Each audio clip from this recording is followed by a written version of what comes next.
Welcome to Progressively Older. Today we're talking about justice in America and whether we can survive without it. Coming up.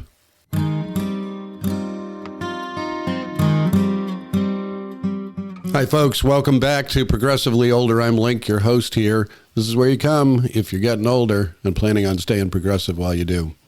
Today we're talking about justice and basic fairness and whether it has a place in America any longer, and where we wind up if it doesn't. So before we do, if you haven't subscribed yet, go ahead and do that. Like the video, like the podcast if you're listening to it there. Share it around. Let's help grow the channel. So on Wednesdays, we talk about being progressive and politics, and on Friday, we talk about getting older. Today's Wednesday. Where civil rights go, so goes our great experiment. Two stories are converging right now that will serve to either recover a democracy on the ropes or send it to the dustbin of history. The big lie of voter fraud being impactful in the 2020 presidential election has led 40 state legislatures to introduce laws to restrict voting rights for their people. No evidence has been presented to suggest voter fraud was a legitimate concern. None of the bills are addressing real threats to the integrity of the vote. They are a desperate attempt to maintain political power in the face of dwindling support, a way of winning while losing, and nothing more. Georgia is the first state to succeed in disenfranchising their own population. Governor Brian Kemp signed a bill on the same day that it was passed by both the Georgia House and Senate, potentially a world legislative speed record. It's a grotesque assault on the people of Georgia and the United States of America. It is important to understand that this bill is an exact reflection of the types of absurdities passed under Jim Crow, and that it is only possible because of a disastrous Supreme Court decision rescinding parts of the Civil Rights Act of 1964, struck down along strict party lines. Let's look at the lowlights of the bill. Over 1 million mail-in votes were cast in Georgia in 2020, and Trump lost the state. So that was the first point of attack for the bill. The time available to request a mail-in ballot has been cut in half by the new bill from 180 days prior to the election to 11 weeks, or 77 days. Georgians will also have less time to send it back in time. Previously, the ballot needed to be postmarked by the Friday before the election. That has been moved back by 2 weeks, ostensibly to make sure all ballots arrive before Election Day. The GOP is characterizing this as reducing the number of votes rejected for being late. Previously, the postmark determined this, regardless of when it arrived. Do the math.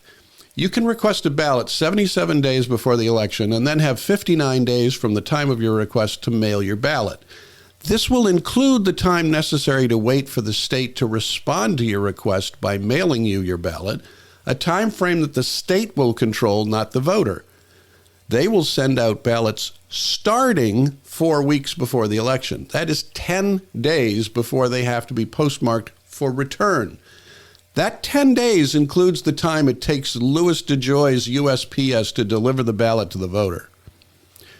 Your registration will no longer suffice for a mail-in ballot to be blessed. A state ID number or driver's license number will be required, or some other photocopy of an acceptable voter ID. An oath will have to be signed with legal ramifications that all information provided is accurate. In the past, your signature was verified with what was already on file. No credible indication of voter fraud has made these new measures necessary.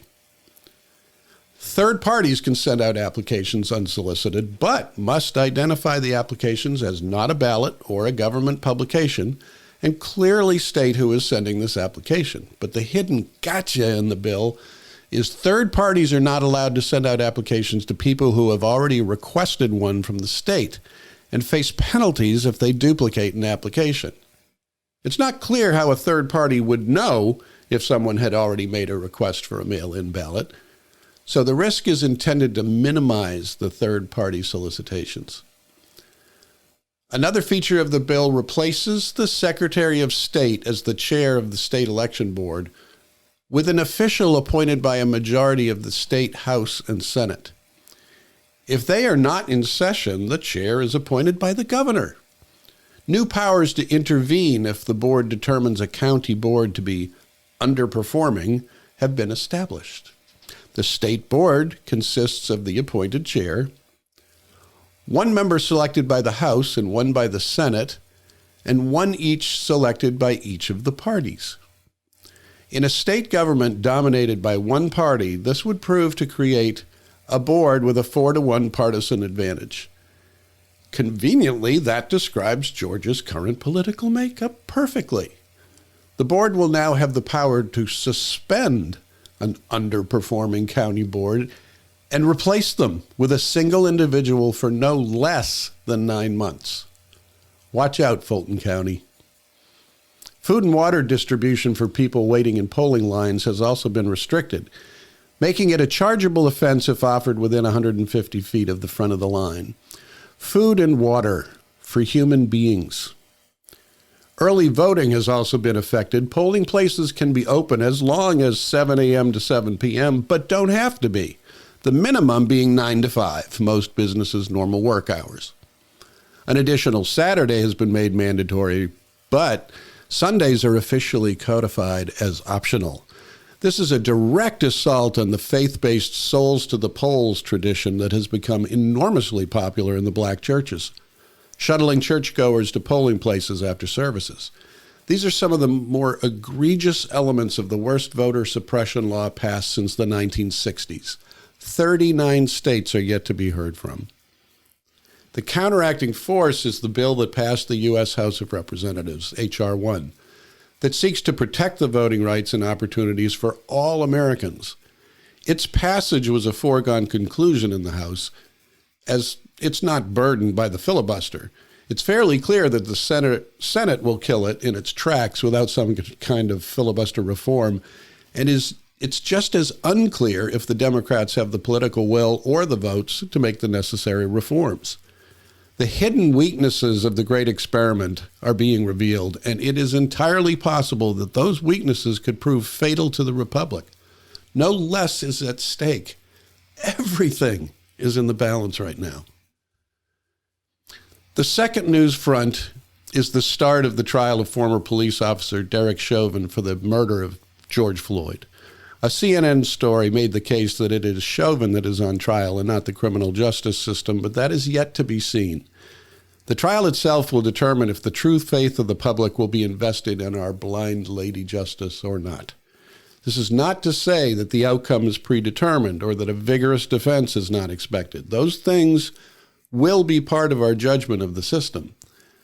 The details of the weeks required for jury selection will be judged. The credibility of the defense's mitigating arguments will be judged.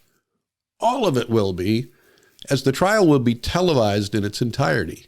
There'll be nothing left to speculate about, as there will be daily recaps of the trial's highlights, albeit flavored by the news source one harvests the information from. The trial opened with a viewing of the death of George Floyd. This was essentially the opening statement by the prosecution, adding that the jury's eyes were not lying to them. The defense introduced the direction of their argument, which was a cornucopia of reasons for Floyd's death other than Chauvin's knee. The sides are engaged, and Chauvin is indeed on trial, but every element of our justice system is on trial as well. The outcome of that trial within the trial is another existential threat to America itself. It is critical that this intensely scrutinized legal drama come to a conclusion that is as devoid of doubt as these things can possibly be.